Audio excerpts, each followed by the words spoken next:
Hello friends, welcome back to our channel. ನಾವು ಇವತ್ತಿನ ಈ ಒಂದು ವಿಡಿಯೋದಲ್ಲಿ KPSC ನೇಮಕಾತಿ ಕರ್ನಾಟಕ ಲೋಕಸೇವಾ ಆಯೋಗದಿಂದ ಬಂದಿರುವಂತಹ ಒಂದು ನೇಮಕಾತಿಯ ಬಗ್ಗೆ ಇವತ್ತಿನ ಈ ವಿಡಿಯೋದಲ್ಲಿ ತಿಳ್ಕೊಳ್ಳೋಣ. ಇದರಲ್ಲಿ ಎಷ್ಟು ಹುದ್ದೆಗಳಿವೆ ಮತ್ತು ಎಷ್ಟು ವೇತನವನ್ನು ಕೊಡ್ತಾರೆ ಮತ್ತು ಶೈಕ್ಷಣಿಕ ಅರ್ಹತೆ ಏನಿರಬೇಕು, ಈ ಪ್ರತಿಯೊಂದು ಮಾಹಿತಿಯನ್ನು ಇವತ್ತಿನ ಈ ವಿಡಿಯೋದಲ್ಲಿ ತಿಳ್ಕೊಳ್ಳೋಣ. ಈ ಒಂದು ಸಂಪೂರ್ಣವಾದ ಮಾಹಿತಿ ನಿಮಗೆ ತಿಳಿಬೇಕು ಅಂತ ಇದ್ದರೆ ಈ ವಿಡಿಯೋನ ಸ್ಕಿಪ್ ಮಾಡದೆ ಕೊನೆವರೆಗೂ ನೋಡಿ.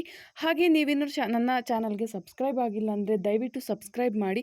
ಹಾಗೆ ಪಕ್ಕದಲ್ಲಿರುವಂಥ ಬೆಲ್ ಐಕಾನ್ನ ಕ್ಲಿಕ್ ಮಾಡಿ ಆಲ್ ಅಂತ ಕೊಡಿ. ಅದರಿಂದ ನಾನು ಯಾವುದೇ ವಿಡಿಯೋ ಹಾಕಿದ್ರೂ ಫಸ್ಟ್ ನೋಟಿಫಿಕೇಷನ್ ನಿಮಗೆ ಬರುತ್ತೆ. ಫಸ್ಟ್ ವಿಡಿಯೋನ ನೀವೇ ನೋಡ್ಬೋದು. ಹಾಗೆ ನಿಮಗೆಲ್ಲ ಈ ವಿಡಿಯೋ ಇಷ್ಟ ಆದರೆ ಒಂದು ಲೈಕ್ ಮಾಡಿ, ನಿಮ್ಮ ಫ್ರೆಂಡ್ಸು ಫ್ಯಾಮಿಲಿ ಜೊತೆ ಶೇರ್ ಮಾಡಿ. ನೀವು ಶೇರ್ ಮಾಡೋದ್ರಿಂದ ಅವ್ರಿಗೂ ಕೂಡ ಈ ಒಂದು ಯಾರಾದರೂ ಜಾಬ್ಗೆ ಟ್ರೈ ಮಾಡ್ತಾ ಇದ್ದರೆ ಆ ಒಂದು ಯೂಸ್ಫುಲ್ ಆಗಿರುವಂತಹ ಒಂದು ಮಾಹಿತಿ ಅವ್ರಿಗೂ ಕೂಡ ತಿಳ್ಕೊಂಡು ಅವರು ಒಂದು ಜಾಬ್ಗೆ ಅಪ್ಲಿಕೇಶನ್ ಹಾಕ್ಕೊಂಡು ಈ ಒಂದು ಜಾಬ್ನ ತೊಗೋಬೋದಾಗಿರುತ್ತೆ. ಹಾಗೆ ನೀವೇನಾದರೂ ಬೇಸಿಕ್ಕಿಂದ ಇಂಗ್ಲೀಷ್ ಕಲಿಬೇಕು ಅಂತ ಇದ್ದರೆ, ಬೇಸಿಕ್ಕಿಂದ ಇಂಗ್ಲೀಷ್ ಕಲಿಯೋದ್ರಲ್ಲಿ ಇಂಟ್ರೆಸ್ಟ್ ಇದ್ದರೆ ನನ್ನ ಚಾನಲಲ್ಲಿ ವೀಡಿಯೋಸ್ನ ಅಪ್ಲೋಡ್ ಮಾಡ್ತಾ ಇರ್ತೀನಿ. ಬೇಸಿಕ್ಕಿಂದ ಇಂಗ್ಲೀಷ್ ಕಲಿಯೋದಕ್ಕೆ ಬೇಕಾಗಿರುವಂತಹ ವೀಡಿಯೋಸ್ನ, ಆ ಎಲ್ಲ ವೀಡಿಯೋಸ್ನ ನೋಡ್ಕೊಂಡ್ಬನ್ನಿ. ಹಾಗೆ ನಿಮಗೆ ಯಾವುದಾದ್ರೂ ಅಪ್ಡೇಟ್ ಬೇಕು, ಗೃಹಲಕ್ಷ್ಮಿ ಅಪ್ಡೇಟ್ ಆಗಿರ್ಬೋದು, ರೇಷನ್ ಕಾರ್ಡ್ ಅಪ್ಡೇಟ್ ಆಗಿರ್ಬೋದು, ಪ್ರತಿಯೊಂದು ಅಪ್ಡೇಟ್ಗಳನ್ನು ಕೊಡ್ತಾ ಇರ್ತೀನಿ. ಆ ಒಂದು ಅಪ್ಡೇಟ್ ಆಗಿರುವಂತಹ ಒಂದು ವೀಡಿಯೋಸ್ನು ಕೂಡ ನೋಡಿ, ನಿಮಗೆ ತುಂಬಾ ಯೂಸ್ಫುಲ್ ಆಗಿರುವಂತಹ ಒಂದು ವಿಡಿಯೋ ಆಗಿರುತ್ತೆ ಅಂತ ಹೇಳ್ತಾ ಇವತ್ತಿನ ಈ ಒಂದು ವಿಡಿಯೋನ ಸ್ಟಾರ್ಟ್ ಮಾಡೋಣ. ನೀವೇನಾದರೂ KPSC ಗೌರ್ಮೆಂಟ್ ಜಾಬಲ್ಲಿ ತೊಗೋಬೇಕು ಅಂತ ಇದ್ದರೆ, KPSCನಲ್ಲಿ ಜಾಬ್ನ ತೊಗೋಬೇಕು ಅಂತ ಇದ್ದರೆ ಈ ಒಂದು ವಿಡಿಯೋನ ಸ್ಕಿಪ್ ಮಾಡದೆ ಕೊನೆವರೆಗೂ ನೋಡಿ. ಈ KPSCನಲ್ಲಿ ಮೋಟಾರ್ ವೆಹಿಕಲ್ ಇನ್ಸ್ಪೆಕ್ಟರ್ ಈ ಒಂದು ಹುದ್ದೆಗೆ ನೇಮಕಾತಿನ ಕರೆದಿದ್ದಾರೆ. ಮೋಟಾರ್ ವೆಹಿಕಲ್ ಇನ್ಸ್ಪೆಕ್ಟರ್ ಈ ಒಂದು ಹುದ್ದೆಗೆ ಆಗಿ ನೇಮಕಾತಿನ ಕರೆದಿದ್ದಾರೆ. ಸಂಸ್ಥೆಯ ಹೆಸರು ಬಂದುಬಿಟ್ಟು ಕರ್ನಾಟಕ ಪಬ್ಲಿಕ್ ಸರ್ವಿಸ್.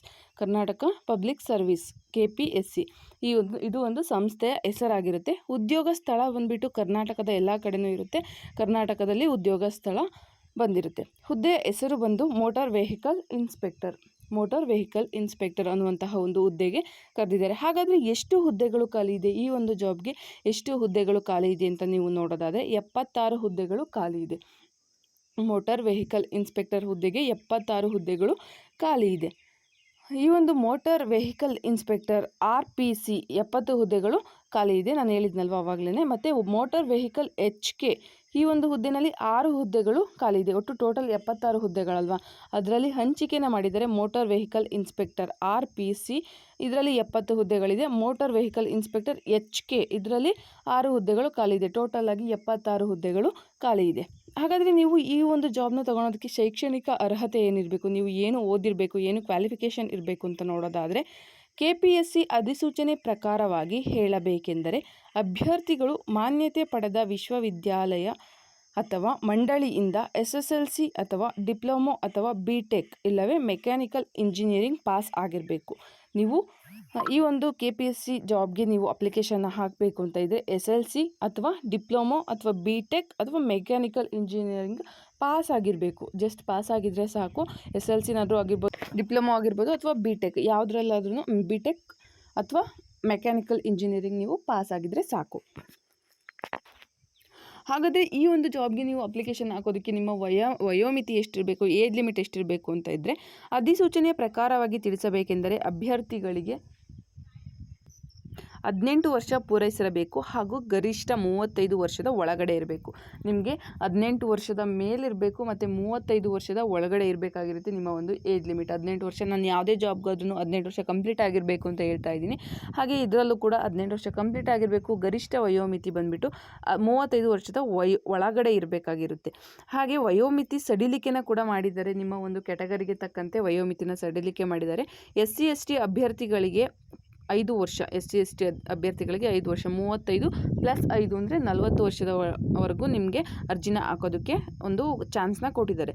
ಹಾಗೆ 2A 2B 3A 3B ಇಂತಹ ಅಭ್ಯರ್ಥಿಗಳಿಗೆ ಇವರು OBC ಅವರಿಗೆ ಬರ್ತಾರೆ. ಆ ಒಂದು OBC ಅಭ್ಯರ್ಥಿಗಳಿಗೆ +3 ವರ್ಷ ಸಡಿಲಿಕೆನ ಕೊಟ್ಟಿದ್ದಾರೆ. 35 + 3 ಅಂದರೆ 38 ವರ್ಷ ಸಡಿಲಿಕೆನ ಕೊಟ್ಟಿದ್ದಾರೆ. ಮತ್ತು PWD ಇಂತಹ ಅಭ್ಯರ್ಥಿಗಳಿಗೆ 10 ವರ್ಷ, PWD ಇಂತಹ ಒಂದು ಅಭ್ಯರ್ಥಿಗಳಿಗೆ 10 ವರ್ಷ ವಯೋಮಿತಿನ ಸಡಿಲಿಕೆ ಕೊಟ್ಟಿದ್ದಾರೆ. 35 + 10 ಅಂದರೆ 45 ವರ್ಷಗಳ ಒಳಗಡೆ ಅಪ್ಲಿಕೇಶನ್ನ ಹಾಕ್ಬೋದಾಗಿರುತ್ತೆ. ಹಾಗಾದರೆ ಅರ್ಜಿ ಶುಲ್ಕ ಎಷ್ಟಿರುತ್ತೆ, ಫೀಸ್ ಎಷ್ಟಿರುತ್ತೆ ನೀವು ಈ ಒಂದು ಅಪ್ಲಿಕೇಶನ್ನ ಹಾಕೋದಕ್ಕೆ ಅಂತ ನೋಡೋದಾದರೆ, SC ST PWD ಅಭ್ಯರ್ಥಿಗಳಿಗೆ ಯಾವುದೇ ಅರ್ಜಿ ಶುಲ್ಕ ಇರೋದಿಲ್ಲ. SC ST ಮತ್ತು PWD ಅಭ್ಯರ್ಥಿಗಳು ಏನಿರ್ತಾರೆ ಅವರಿಗೆ ಯಾವುದೇ ಅರ್ಜಿ ಶುಲ್ಕ ಇರೋದಿಲ್ಲ. ಎಕ್ಸ್ ಸರ್ವಿಸ್ ಮ್ಯಾನ್ ಇಂತಹ ಅಭ್ಯರ್ಥಿಗಳಿಗೆ ₹50 ಫೀಸ್ನ ಇಟ್ಟಿದ್ದಾರೆ. ಇಲ್ಲಿ ಎಕ್ಸ್ ಸರ್ವಿಸ್ ಮ್ಯಾನ್ ಯಾರಿರ್ತಾರೆ, ಮಾಜಿ ಸೈನಿಕ ಅಭ್ಯರ್ಥಿಗಳು ಅಂಥವರಿಗೆ ₹50 ಫೀಸ್ನ ಇಟ್ಟಿದ್ದಾರೆ.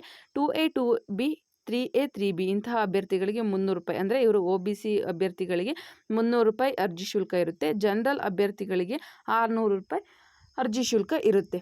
ಈ ಒಂದು ಹಣವನ್ನು ನೀವು ಆನ್ಲೈನ್ ಮೂಲಕ ಪಾವತಿಸಬೇಕಾಗಿರುತ್ತೆ. ಉದಾಹರಣೆ UPI ಮೂಲಕ ನೀವು ಹಣವನ್ನು ಇಲ್ಲಿ ಪೇಮೆಂಟ್ನ ಮಾಡಬೇಕಾಗಿರುತ್ತೆ. ಹಾಗಾದರೆ ಆಯ್ಕೆನ ಹೇಗೆ ಮಾಡ್ತಾರೆ ಅಂತ ನೀವು ನೋಡೋದಾದರೆ, ಈ ಒಂದು KPSC ಜಾಬ್ಗೆ ಇಲ್ಲಿ ಆಯ್ಕೆನ ಹೇಗೆ ಮಾಡ್ತಾರೆ ಅಂತ ನೋಡೋದಾದರೆ, KPSC ಹೊರಡಿಸಿರುವ ಅಧಿಸೂಚನೆ ಪ್ರಕಾರವಾಗಿ ಅಭ್ಯರ್ಥಿಗಳಿಗೆ ತಿಳಿಸಬೇಕೆಂದರೆ ಸ್ಪರ್ಧಾತ್ಮಕ ಪರೀಕ್ಷೆಯ ಮೂಲಕ ಅಭ್ಯರ್ಥಿಗಳನ್ನು ಆಯ್ಕೆ ಮಾಡಲಾಗುತ್ತದೆ. ಹೇಗೆ ಆಯ್ಕೆ ಮಾಡ್ತಾರೆ ಅಂತ ನೋಡೋದಾದರೆ, KPSC ಹೊರಡಿಸಿರುವಂತಹ ಒಂದು ಅಧಿಸೂಚನೆಯ ಪ್ರಕಾರ ಅಭ್ಯರ್ಥಿಗಳಿಗೆ ಸ್ಪರ್ಧಾತ್ಮಕ ಪರೀಕ್ಷೆಯ ಮೂಲಕ ನಿಮಗೆ ಇಲ್ಲಿ ಒಂದು ಅಭ್ಯರ್ಥಿಗಳನ್ನು ಆಯ್ಕೆ ಮಾಡ್ತಾರೆ. ನೀವು ಸ್ಪರ್ಧಾತ್ಮಕ ಪರೀಕ್ಷೆಗಳನ್ನು ಬರಿಬೇಕಾಗಿರುತ್ತೆ. ಜನರಲ್ ನಾಲೆಡ್ಜ್ ಒಂದು ಕ್ವಶನ್ ಆ್ಯಂಡ್ ಆನ್ಸರ್ಸ್ದು ಹಾಕ್ತಾ ಇರ್ತೀನಲ್ಲ, ಅವನು ಓದ್ಕೊಳ್ಳಿ. ಅದು ತುಂಬಾ ಯೂಸ್ಫುಲ್ ಆಗಿರುವಂತಹ ಒಂದು ವೀಡಿಯೋಸ್ ಆಗಿರುತ್ತೆ. ಈ ಒಂದು ಜಾಬ್ಗೆ ಆ ಒಂದು ಕ್ವಶನ್ ಆ್ಯಂಡ್ ಆನ್ಸರ್ಸ್ದು ವೀಡಿಯೋಸ್ ತುಂಬಾ ಯೂಸ್ಫುಲ್ ಆಗಿರುತ್ತೆ. ಸೊ ಹಾಗಾಗಿ ಆ ಒಂದು ವೀಡಿಯೋಸ್ನ ನೋಡ್ಕೊಳ್ಳಿ.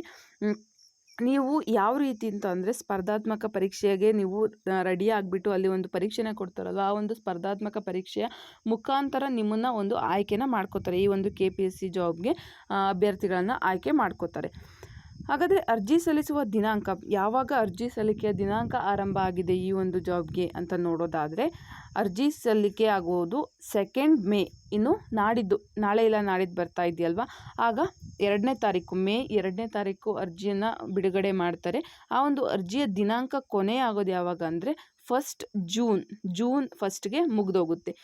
ಇಲ್ಲಿ 1 ತಿಂಗಳ ಕಾಲ ನಿಮಗೆ ಅವಕಾಶವನ್ನು ಕೊಟ್ಟಿದ್ದಾರೆ ಈ ಒಂದು ಅಪ್ಲಿಕೇಶನ್ನ ಹಾಕೋದಕ್ಕೆ. KPSC ಜಾಬ್ಗೆ ಅಪ್ಲಿಕೇಶನ್ನ ಹಾಕೋದಕ್ಕೆ 1 ತಿಂಗಳ ಕಾಲ ನಿಮಗೆ ಒಂದು ಅವಕಾಶವನ್ನು ಕೊಟ್ಟಿದ್ದಾರೆ. ನೀವು ಇಲ್ಲಿ ಮೇ 2ಗೆ ಸ್ಟಾರ್ಟ್ ಆಗಿಬಿಟ್ಟು ಜೂನ್ 1ಗೆ ಈ ಒಂದು ಅರ್ಜಿ ಹಾಕುವಂತಹ ದಿನಾಂಕ ಮುಗ್ದೋಗುತ್ತೆ. ಯಾರಾದರೂ ಈ ಒಂದು ಜಾಬ್ಗೆ ಇಂಟ್ರೆಸ್ಟೆಡ್ ಇದ್ದರೆ ದಯವಿಟ್ಟು ಹೋಗಿ ಬೇಗ ಅರ್ಜಿನ ಹಾಕ್ಕೊಳ್ಳಿ. ಈ ಒಂದು ಜಾಬ್ 10th ಮೇಲೆ ಕೂಡ ಇರೋದ್ರಿಂದ 10th ಯಾರು ಜಸ್ಟ್ ಪಾಸ್ ಆಗಿದ್ದೀರಾ ಅಂಥವ್ರು ಹೋಗಿ ಬೇಗ ಅರ್ಜಿನ ಹಾಕ್ಕೊಂಡು ಚೆನ್ನಾಗಿ ಓದ್ಕೊಂಡು ಈ ಒಂದು ಜನರಲ್ ನಾಲೆಡ್ಜ್ ಕ್ವಶನ್ಸ್ ಏನಿರ್ತವೆ, ಹಾಗೆ ಈಗ ನಡೀತಿರುವಂತಹ ಘಟನೆಗಳ ಬಗ್ಗೆ ಸ್ವಲ್ಪ ಚೆನ್ನಾಗಿ ಓದ್ಕೊಂಡು ಎಕ್ಸಾಮ್ನ ನೀವು ಬರೀಬೇಕಾಗಿರುತ್ತೆ. ಆ ಒಂದು ಆಧಾರದ ಮೇಲೆ ನಿಮಗೆ ಈ ಒಂದು ಜಾಬ್ನ ಕೊಡ್ತಾರೆ. ಸೊ ಹಾಗಾಗಿ ಬೇಗ ಅರ್ಜಿನ ಹಾಕ್ಕೊಂಡು ಎಕ್ಸಾಮ್ನ ಬರೀರಿ ಅಂತ ಹೇಳ್ತಾ ಇದ್ದೀನಿ. ಹಾಗೆ ನೀವೇನಾದರೂ ಈ ಒಂದು ಅರ್ಜಿನ ಹಾಕೋದಕ್ಕೆ ನೀವು ಆನ್ಲೈನ್ ಮೂಲಕ ಅರ್ಜಿನ ಹಾಕಬೇಕಾಗಿರುತ್ತೆ. ಅಧಿಕೃತವಾದಂಥ ಒಂದು ವೆಬ್ಸೈಟ್ ಇದೆ ಅವ್ರದ್ದು. ಆ ಒಂದು ವೆಬ್ಸೈಟ್ನ ನಾನು ಕೆಳಗಡೆ ಡಿಸ್ಕ್ರಿಪ್ಷನ್ ಬಾಕ್ಸ್ನಲ್ಲಿ ಹಾಕಿರ್ತೀನಿ. ನಿಮಗೆ ಇಂಟ್ರೆಸ್ಟ್ ಇದ್ದರೆ ಹೋಗಿ ಆ ಒಂದು ಡಿಸ್ಕ್ರಿಪ್ಷನ್ ಮೂಲಕ ನೀವು ವೆಬ್ಸೈಟ್ಗೆ ಭೇಟಿ ನೀಡಿ ಈ ಒಂದು ಅರ್ಜಿನ ಹಾಕ್ಕೋಬೋದಾಗಿರುತ್ತೆ. ಓಕೆ ಫ್ರೆಂಡ್ಸ್, ಇದಿಷ್ಟು ಇವತ್ತಿನ ಈ ಒಂದು ಮಾಹಿತಿ ಆಗಿರುತ್ತೆ. ನಿಮಗೆ ಈ ಒಂದು KPSC ಜಾಬ್ಗೆ ಇಂಟ್ರೆಸ್ಟ್ ಇದ್ದರೆ ದಯವಿಟ್ಟು ಹೋಗಿ ಬೇಗ ಅಪ್ಲಿಕೇಶನ್ನ ಹಾಕ್ಕೊಂಡು ಎಕ್ಸಾಮ್ನ ಬರೆದು ನನಗೆ ಕಮೆಂಟ್ ಸೆಕ್ಷನಲ್ಲಿ ಕಮೆಂಟ್ ಹಾಕಿ. ಯಾರಾದರೂ ಈ ಒಂದು ಈ ವಿಡಿಯೋ ಯೂಸ್ಫುಲ್ ಆಗಿದೆ ಅಂತ ಅಂದ್ಕೊಂಡಿದ್ರೆ, ನಿಮಗೆ ಯೂಸ್ಫುಲ್ ಆಗಿದ್ದರೆ ದಯವಿಟ್ಟು ಕಮೆಂಟ್ ಸೆಕ್ಷನಲ್ಲಿ ಕಮೆಂಟ್ ಹಾಕಿ. ಹಾಗೆ ಈ ವಿಡಿಯೋ ಇಷ್ಟ ಆದರೆ ಒಂದು ಲೈಕ್ ಮಾಡಿ, ನಿಮ್ಮ ಫ್ರೆಂಡ್ಸು ಫ್ಯಾಮಿಲಿ ಜೊತೆ ಶೇರ್ ಮಾಡಿ. ನೀವು ಶೇರ್ ಮಾಡೋದ್ರಿಂದ ಅವ್ರಿಗೂ ಕೂಡ ಒಂದು ಜಾಬ್ಗೆ ಏನಾದರೂ ಟ್ರೈ ಮಾಡ್ತಾ ಇದ್ದರೆ, ಗೊತ್ತಾಗಿಲ್ಲ ಅಂದರೆ ಆ ಒಂದು ಜಾಬ್ಗೆ ಇದ್ರ ಮೂಲಕ ಅವರು ಟ್ರೈ ಮಾಡಿ. 10th ಪಾಸ್ ಆಗಿದ್ದವ್ರು ಯಾರಾದರೂ ಇದ್ದರೆ ಕೂಡ ಅವರಿಗೆ ಈ ಒಂದು ವಿಡಿಯೋನ ಶೇರ್ ಮಾಡಿ. ಹಾಗೆ ನೀವೇನಾದರೂ ಬೇಸಿಕ್ಕಿಂದ ಇಂಗ್ಲೀಷ್ ಕಲಿಬೇಕು, ಬೇಸಿಕ್ಕಿಂದ ಇಂಗ್ಲೀಷ್ ಕಲಿಯೋದ್ರಲ್ಲಿ ಇಂಟ್ರೆಸ್ಟ್ ಇದೆ ಅಂತ ಇದ್ದರೆ ದಯವಿಟ್ಟು ನನ್ನ ಚಾನಲಲ್ಲಿ ವೀಡಿಯೋಸ್ನ ಅಪ್ಲೋಡ್ ಮಾಡಿರ್ತೀನಿ. ಆ ಒಂದು ಸೆಂಟೆನ್ಸಸ್ ನಿಮಗೆ ಮಕ್ಕಳ ಜೊತೆ ಆಗಿರ್ಬೋದು ಅಥವಾ ಯಾರಾದರೂ ಬೇರೆಯವ್ರ ಜೊತೆ ಕಾನ್ವರ್ಸೇಷನ್ ಮಾಡೋದಕ್ಕೆ ಯೂಸ್ಫುಲ್ ಆಗಿರುವಂಥ ಒಂದು ಸೆಂಟೆನ್ಸ್ದು ವಿಡಿಯೋನ ಹಾಕ್ತಾ ಇರ್ತೀನಿ. ಹೋಗಿ ಆ ಒಂದು ವೀಡಿಯೋಸ್ನ ನೋಡಿ.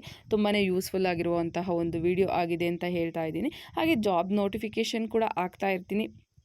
ಮತ್ತು ಗೃಹಲಕ್ಷ್ಮಿ ಅಪ್ಡೇಟ್ ಆಗಿರ್ಬೋದು, ರೇಷನ್ ಕಾರ್ಡ್ ಅಪ್ಡೇಟ್ ಆಗಿರ್ಬೋದು, ಪ್ರತಿಯೊಂದು ಅಪ್ಡೇಟ್ಗಳನ್ನು ಕೂಡ ಕೊಡ್ತಾ ಇರ್ತೀನಿ. ಆ ಒಂದು ಅಪ್ಡೇಟ್ಗಳನ್ನು ನೋಡಿ ನಿಮಗೆ ಯಾವುದಾದ್ರೂ ಯೂಸ್ಫುಲ್ ಆಗಿದ್ದರೆ ಕಮೆಂಟ್ ಸೆಕ್ಷನ್ನಲ್ಲಿ ಕಮೆಂಟ್ ಹಾಕಿ ಅಂತ ಹೇಳ್ತಾ ಇವತ್ತಿಗೆ ಈ ವಿಡಿಯೋನ ಮುಗಿಸ್ತಾ ಇದ್ದೀನಿ. ನೆಕ್ಸ್ಟ್ ಇನ್ನೊಂದು ಒಳ್ಳೆ ವಿಡಿಯೋದೊಂದಿಗೆ ಬರ್ತೀನಿ. ಅಲ್ಲಿವರೆಗೂ ನನ್ನ ಚಾನಲಲ್ಲಿರುವಂತಹ ಎಲ್ಲ ವೀಡಿಯೋಸ್ನು ನೋಡಿ. ಜೈ ಹಿಂದ್, ಜೈ ಕರ್ನಾಟಕ ಮಾತೆ. Keep watching my channel.